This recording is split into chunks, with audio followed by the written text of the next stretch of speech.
Señor, enséñanos a orar, enséñanos a amar, para que se haga en mí tu voluntad. Te doy gracias porque has hecho demasiado, que por mí hasta tu sangre has derramado.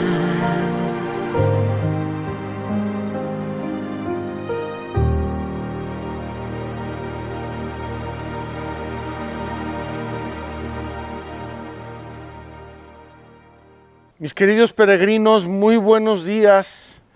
Seguimos aquí en Magdala de nuevo sobre el mosaico, el mapa de Galilea, un mosaico precioso. Un día de estos, si Dios quiere, se lo vamos a mostrar de nuevo, a explicar. Este mosaico no solamente es un mosaico de piedra, es una imagen del mosaico humano, que es la familia de Magdala, donde cada piececita tiene su lugar y se va configurando. Estamos en Magdala, ahora vemos aquí, como tenemos el sol de frente, vemos el hotel detrás. Así van conociendo o reconociendo Magdala los que ya lo conocen. Y hoy tenemos dos cosas, dos temas que a mí me interesan mucho, preciosos. Como les dije ayer, terminamos la primera sección que es como una grande explicación, una grande catequesis de lo que es la oración en la vida cristiana. Desde el inicio lo voy a repasar ahora brevemente con ustedes. Y comenzamos introduciendo hoy solo la segunda sección. La segunda sección de la oración cristiana es el Padre Nuestro. Cuando los discípulos, después de ver a Jesús orar, seguramente motivados por su ejemplo, sus gestos, sus actitudes, no sabemos, le dijeron: Señor, enséñanos a orar. Preciosa petición, tenemos que decírsela a Jesús en esta peregrinación todos los días: enséñanos a orar, enséñanos a orar, enséñanos a orar. Quiero insistir en una aclaración que dije desde el inicio, y la quiero repetir porque todavía veo algún comentario. No estamos haciendo un taller de oración. No estamos haciendo unas prácticas de oración. Estamos haciendo una catequesis sobre la oración, es decir, una explicación. Qué es, de dónde viene, cómo se alimenta, qué problemas tiene, cómo se solucionan. Es una catequesis sobre la oración. No estamos haciendo un taller de oración. Probablemente sería tema de otra peregrinación o de otros programas, como el programa de Luli, que tanto ha gustado a la familia, y otros. Podría ser hacer un taller de oración, pero ahora no lo estamos haciendo. Estamos haciendo una catequesis sobre la vida de oración y la oración cristiana. Quede bien esto claro. Lo dejamos así, de momento, como introducción a nuestra catequesis de hoy. Repito, vamos a ver dos cosas: una breve recapitulación, y vamos a introducir nada más hoy el Padre Nuestro. Me parece bellísimo el tema. Vamos a tratar de recorrer no solo esas expresiones. El Padre Nuestro es un parrafito minúsculo, lo decimos en medio minuto, sino qué nos quiso decir Jesús, qué hay detrás de cada una de esas expresiones, qué ha leído la Iglesia, qué leemos nosotros como personas, etc. Ojalá que después de esta peregrinación virtual recorriendo la mano de Dios, ese Padre Nuestro sea la cuerda fundamental con la que nos colgamos del cielo, porque nos dirigimos a nuestro Padre Dios, lo hacemos llenos de confianza, lleno de amor, y además lo hacemos con las palabras que el mismísimo Salvador nos quiso enseñar.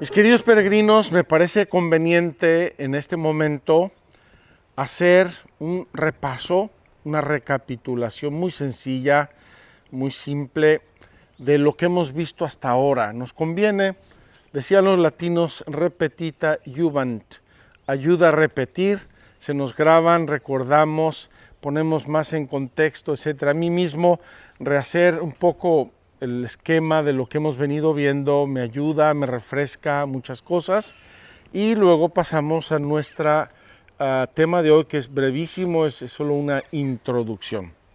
Entonces, primero, estamos en la cuarta parte del Catecismo de la Iglesia Católica. No quiero que lo pierdan de vista por ningún motivo.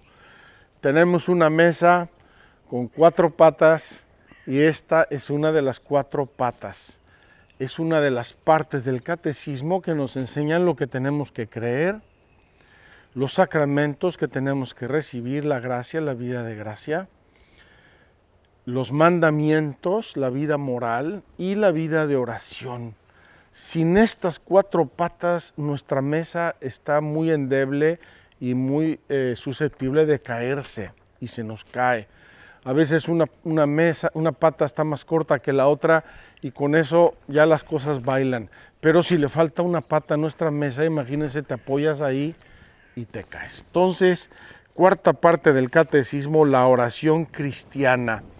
No estamos haciendo cualquier tipo de oración o de experiencia medio misticoide. Queremos aprender y entender lo que es la oración cristiana, la oración que nos enseñó Cristo, la oración que viene ya desde el Antiguo Testamento y que pasó a la tradición de la Iglesia, que han practicado los santos y que queremos seguir practicando nosotros. Que no nos vaya a pasar que el afán de novedad o la ignorancia supina de la oración cristiana nos hace buscar en el jardín de al lado las flores que tenemos en el nuestro. Ojalá que no sea así. Luego tenemos, y esto es lo que estamos recapitulando, la primera sección. El viernes les dije otros términos y pido una disculpa.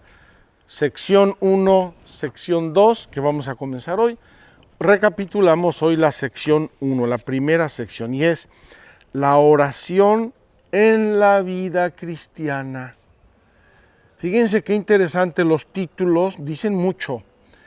No dice la oración como deporte, no dice la oración para los momentos de crisis y dificultad, no dice la oración en la vida cristiana, es decir, la vida cristiana de todo cristiano necesita momentos y pausas de oración. Es el alimento espiritual, predispone a nuestra alma, la forma, la acerca a Dios para vivir la vida cristiana. Entonces, primera sección, la oración en la vida cristiana, en toda la vida cristiana, en todos los momentos y todas las circunstancias de la vida cristiana. Había una especie de introducción brevísima, ¿qué es la oración? Y dijimos que la oración es un don de Dios, es una expresión de la alianza con Dios y es vivir la comunión con Dios. Después tenemos 3 capítulos. El primero es la revelación de la oración, es decir, en todo el conjunto de la revelación de Dios al ser humano, en todo ese conjunto de la revelación que es el libro de la Biblia, todo un proceso, un camino, una gracia, una bendición, donde Dios ha ido revelándose y revelándonos lo que Él quiere de nosotros y cómo nos quiere llevar a Él. En ese conjunto de la revelación hay un angulito que es el angulito propio de la oración. Y así comenzamos con un preámbulo diciendo que hay una vocación universal a la oración, es decir, es algo íncito al ser humano. Así como yo respiro, así como yo como, así como yo duermo, así como yo camino, así como me crecen las uñas, así el ser humano, todo ser humano necesita orar. Entonces, eso va incluido un poco como premisa de este capítulo de la Revelación. Luego vimos 3 artículos. El primero es la revelación de la oración en el Antiguo Testamento. Vimos a Abraham, vimos a Moisés, vimos a David, los Salmos, Elías. Luego vimos el artículo segundo en la plenitud de los tiempos. ¿Qué hizo Jesús? ¿Qué enseñó Jesús? Y cómo Jesús escuchaba la oración.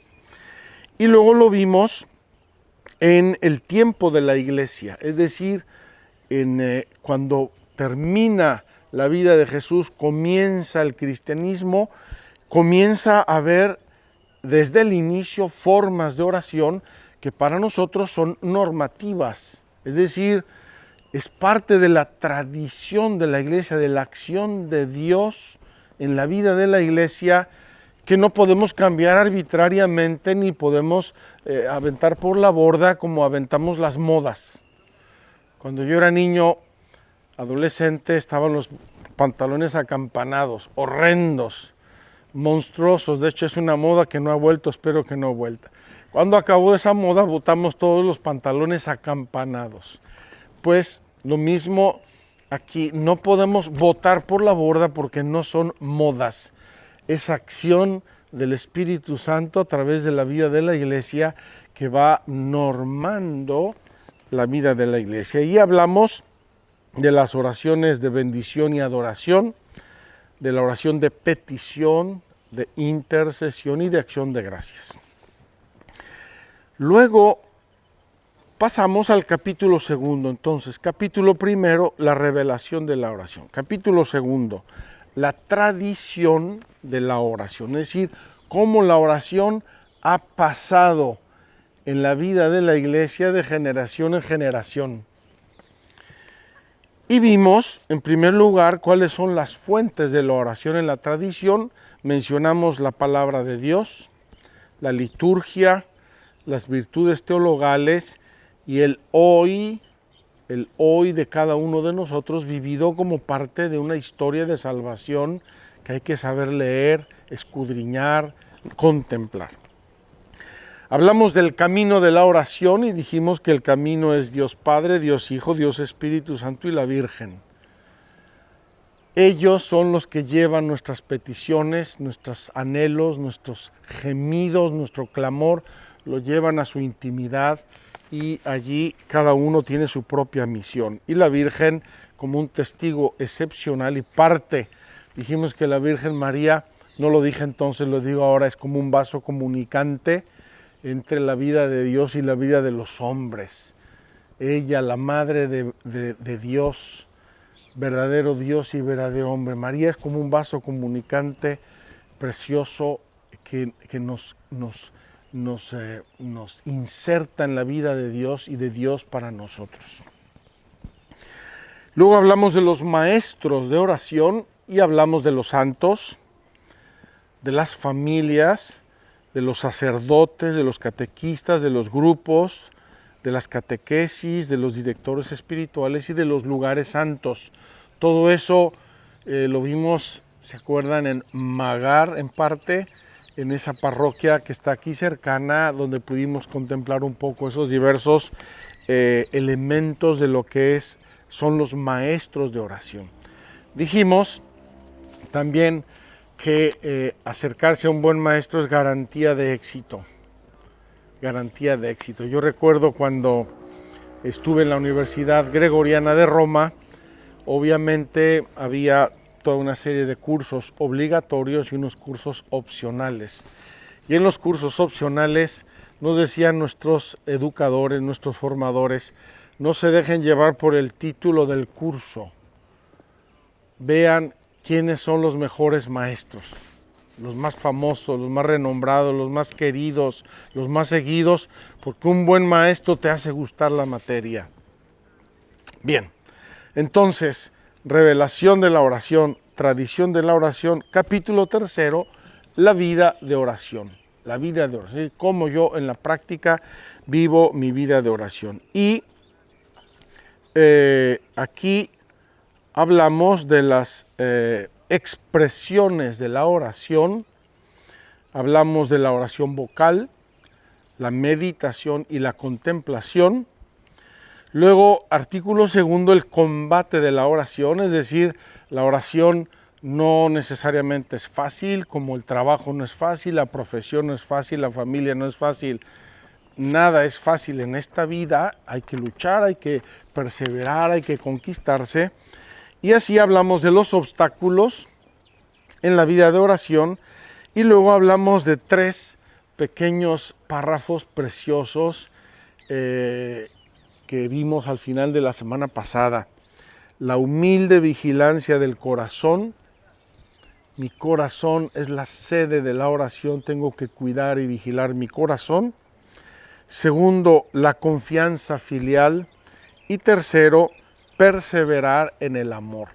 Decíamos, si la oración es una relación personal e íntima de mía con Dios y de Dios para mí, el cuidar la relación en la fidelidad, en el amor, en la confianza, en la humildad, en la frecuencia, todo eso garantiza que mi vida de oración sea sana.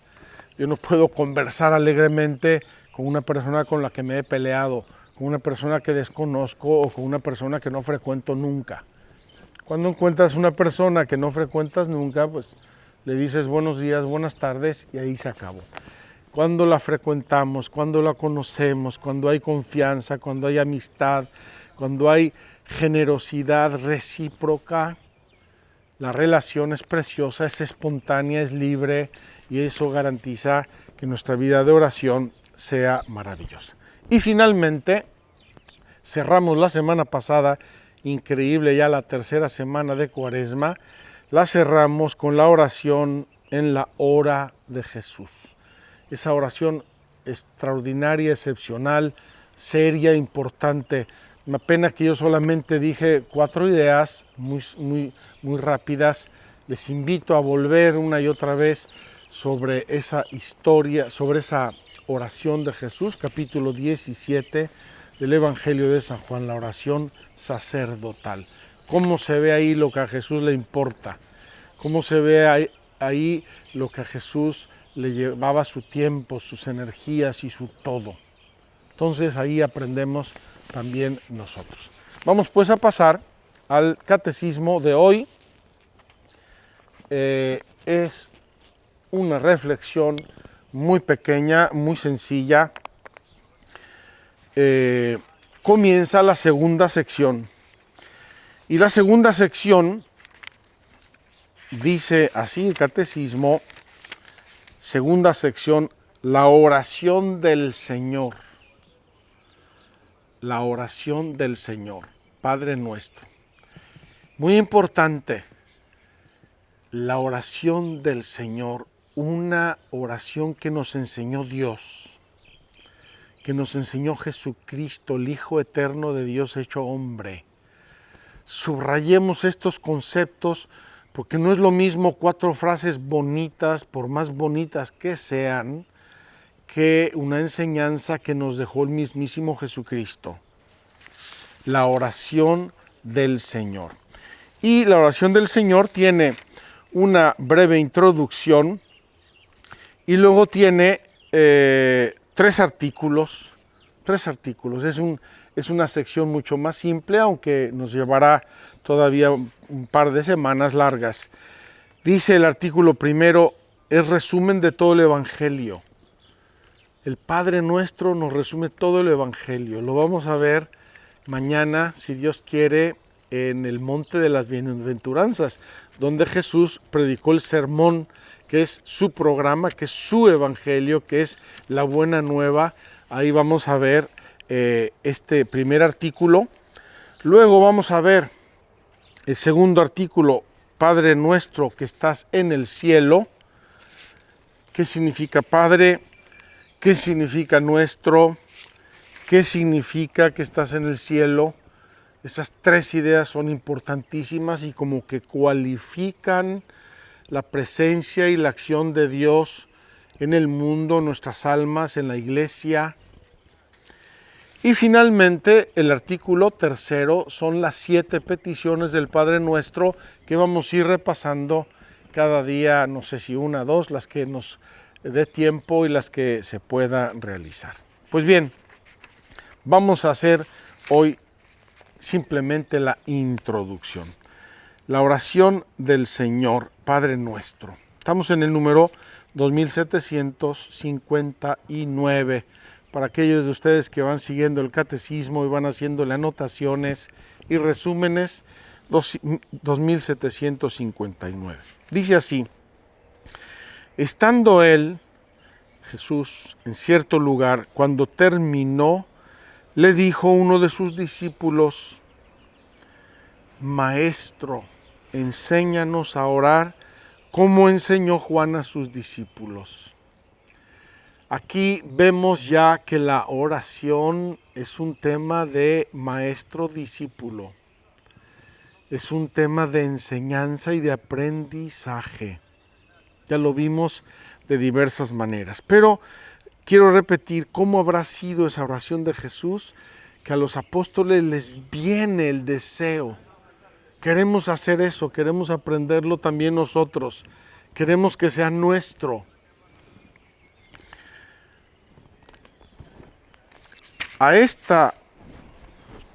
En respuesta a esta petición, el Señor confía a sus discípulos y a través de sus discípulos a su iglesia la oración cristiana fundamental. Queridos hermanos, podemos enumerar miles, millones de oraciones preciosas, santas, en todas las tradiciones, en todas las lenguas, en todos los tiempos, de todos los santos, pero solo hay una oración fundamental, es decir, cimiento, fundamento, sobre la cual debemos construir el resto de las demás oraciones. San Lucas da de ella un texto breve, con 5 peticiones. San Lucas en el capítulo 11:1 es esta petición de los discípulos. 2-4 nos da la versión del Padre Nuestro breve. San Mateo nos transmite una versión más desarrollada con 7 peticiones. San Lucas y San Mateo tenemos 2 versiones en el Evangelio, difieren mínimamente y la de San Mateo es más rica, es más expresiva. En realidad dicen lo mismo, Mateo lo dice de un modo un poco más explícito. La tradición litúrgica de la Iglesia ha conservado el texto de San Mateo. Fíjese bien, hay en la teología un principio: lex orandi, lex credendi. La ley de la oración es la ley de la fe. ¿Por qué? Porque cuando decimos la tradición litúrgica de la Iglesia, estamos hablando de miles de millones de personas. Miles y miles de teólogos, de pastores, de educadores, de santos, de apóstoles, de obispos, de cardenales y de papas. Entonces, cuando la Iglesia reza de un cierto modo, nos está expresando que el Espíritu Santo está actuando por ahí, por lo tanto, es materia de fe. Entonces, el hecho de que la Iglesia en la liturgia haya conservado la versión larga, la de San Mateo, para nosotros es ya una garantía, es un signo de la acción del Espíritu Santo y por lo tanto es una garantía en nuestra fe de que estamos haciendo lo correcto. Me parece muy importante este criterio, lex orandi, lex credendi. La ley de la oración es la ley de la fe, de las creencias. Lo voy a leer, me encanta, vamos a hablar del Padre Nuestro durante un par de semanas, lo voy a leer tal como lo conocemos y lo rezamos en la misa. Padre nuestro que estás en el cielo, santificado sea tu nombre. Venga a nosotros tu reino. Hágase tu voluntad en la tierra como en el cielo. Danos hoy nuestro pan de cada día. Perdona nuestras ofensas, como también nosotros perdonamos a los que nos ofenden. No nos dejes caer en la tentación y líbranos del mal. Así lo conocemos, así lo rezamos. Puede ser que haya pequeñas variaciones, puede ser que se introduzcan cambios. Yo recuerdo cuando era niño, mi papá rezaba, perdona nuestras deudas.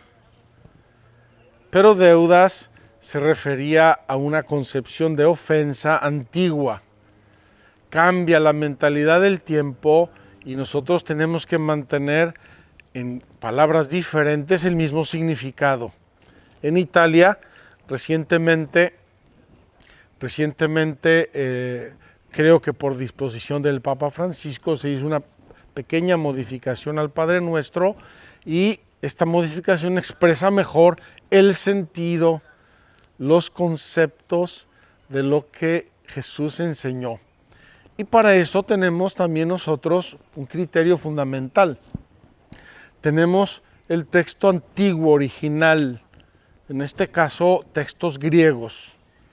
Mateo y Lucas, textos griegos originales, que luego se van traduciendo según las diversas épocas para que la gente de cada tiempo entienda lo mismo, con diferentes expresiones, quizá algunas pequeñas variantes, pero que entienda lo mismo. Por eso el referente siempre va a ser el texto original. Aquí el catecismo, en el número 2760, nos explica un poco cómo recogió la liturgia de la Iglesia el Padre Nuestro y cómo le dio una cierta forma litúrgica. Lo voy a mencionar porque vale la pena, es precioso. Entre otras cosas, porque menciona la Didache. La Didache es un escrito de tiempos apostólicos, es decir, nos refiere a cómo vivía y entendía la Iglesia las enseñanzas de Jesús al inicio del cristianismo. Algunos lo datan en el primer siglo, algunos en el segundo. Y son las enseñanzas de los apóstoles, las enseñanzas del Señor, transmitidas por los apóstoles. Entonces dice, muy pronto, la práctica litúrgica concluyó la oración del Señor con una doxología. Doxología es un final litúrgico que expresa un canto de alabanza y de glorificación a Dios. En la Didache se afirma, tuyo es el poder y la gloria por siempre. Nosotros lo decimos hoy en la misa y añadimos un añadido que ya existe desde las constituciones apostólicas. Tuyo es el reino, tuyo el poder y la gloria por siempre, Señor. Lo decimos en la misa después del Padre Nuestro.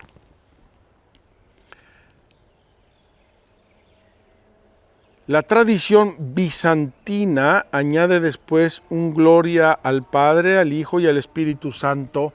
En la tradición católica latina no existe este gloria. El misal romano desarrolla la última petición, es decir, líbranos del mal. Desarrolla la última petición en la perspectiva explícita de mientras esperamos la venida de nuestro Salvador Jesucristo. Es decir, pone el Padre Nuestro y la doxología en un contexto de una tensión escatológica, de una esperanza. Mientras estamos esperando que venga Jesús, nosotros rezamos esto.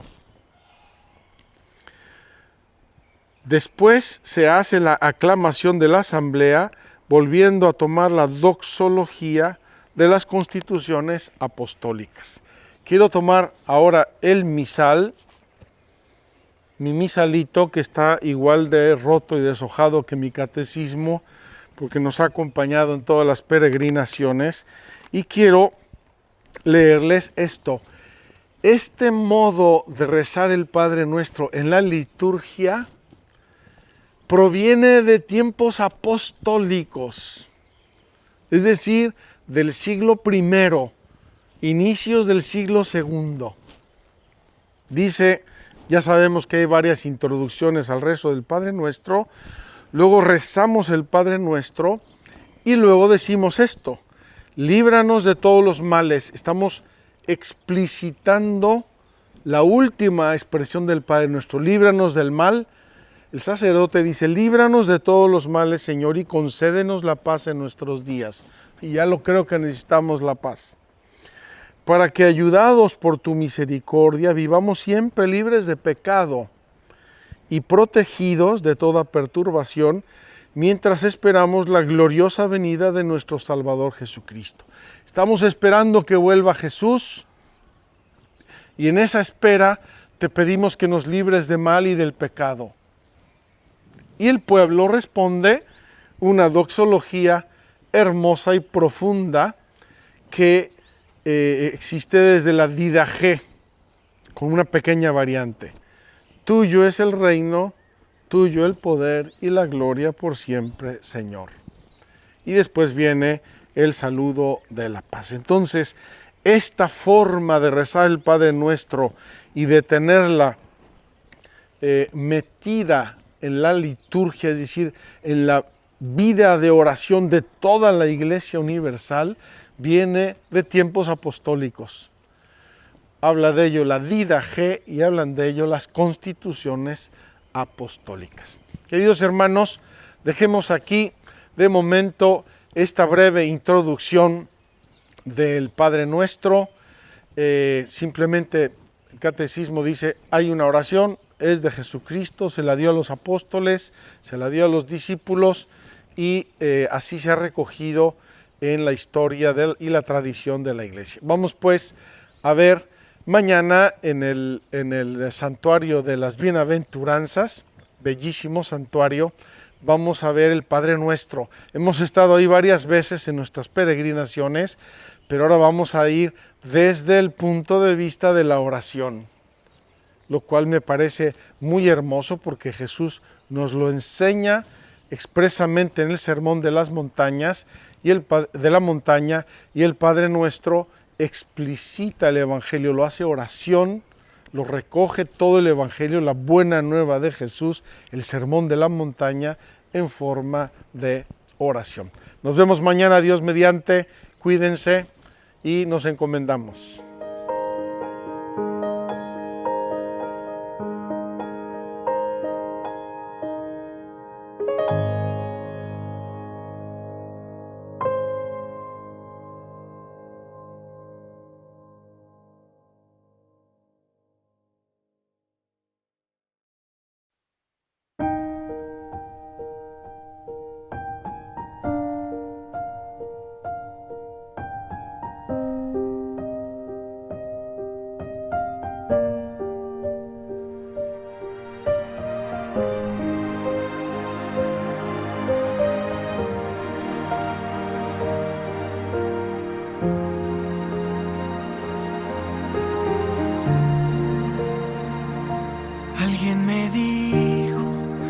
Postrando mis rodillas a tus pies, estarías cuando te necesitará.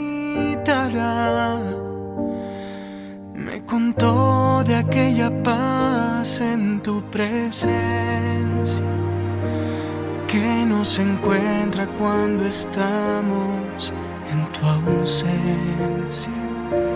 Alguien me dijo que no importa si es la noche o la mañana, que no hay hora para acercarme a ti.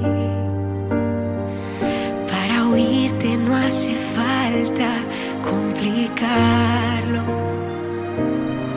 solo abrir mi corazón hasta escucharlo.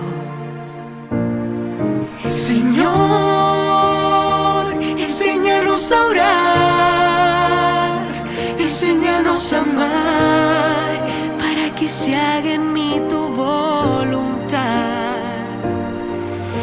doy gracias porque has hecho demasiado. Que por mí hasta tu sangre has derramado.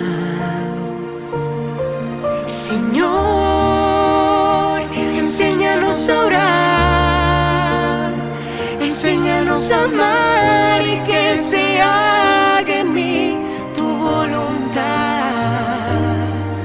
Te suplico tu perdón si te he ofendido. Haz que para siempre sea mi corazón como el de un niño.